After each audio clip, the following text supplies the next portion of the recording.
You can either live your dreams or live your fears. And I think the majority of people actually are not living their dreams, but are living their fears. So I want to ask you a question. What are your fears? What are you afraid of? What are you scared of? Because we all have fears, don't we? We all have something that's blocking us, that's holding us back. And as we begin to look at life, what we realize is that the reason that most people are not living out their true potential, are not doing all of the things that they would really like to do, is because of fear. Some people call fear false evidence or expectations appearing real. What are the things that you fear that's been keeping you from living your dream? That's been keeping you from doing some things that you would like to do? Just think about those things.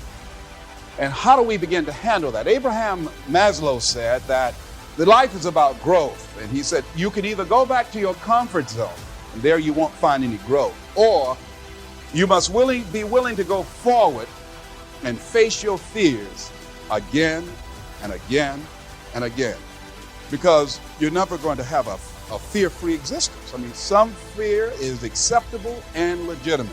There are some things that you really should be afraid of. Now, you shouldn't allow it to immobilize you. You acknowledge it, you take it into account, and you carry yourself accordingly. There are times that we should proceed with caution. But it's the difference between being stopped by fear. It's the difference between having a fear and the fear having you. So what do? One, acknowledge it. And knowing that it's okay. Don't condemn yourself for being afraid. It's perfectly fine to have some fears. You acknowledge your fears, you embrace those fears, and then you move on. You act on whatever it is that you fear. Because once you embrace it, see, what you resist will persist. What you resist will persist. So one of the most important things is to begin to embrace your fear. One of the things you find out that when you face your fears, it's not as bad as you think it is. I tell you, one of the exciting things about life is you got to keep the child in. Little children dream. But then after we become adults, and then you don't dream anymore, Bigger Thomas in the book The Invisible Man, I think it was, he said, the impulse to dream has been slowly beaten out of me through the experience of life.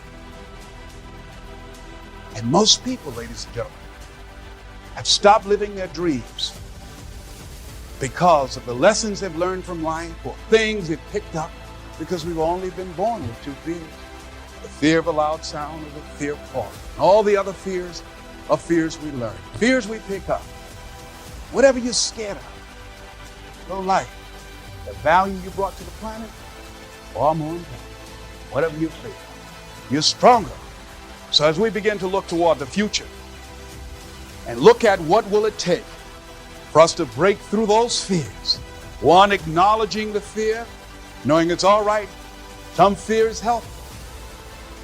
Beginning to know that your dreams, your passions, your drive to achieve whatever it is you want, as it has more power and meaning, it will move you past your fears.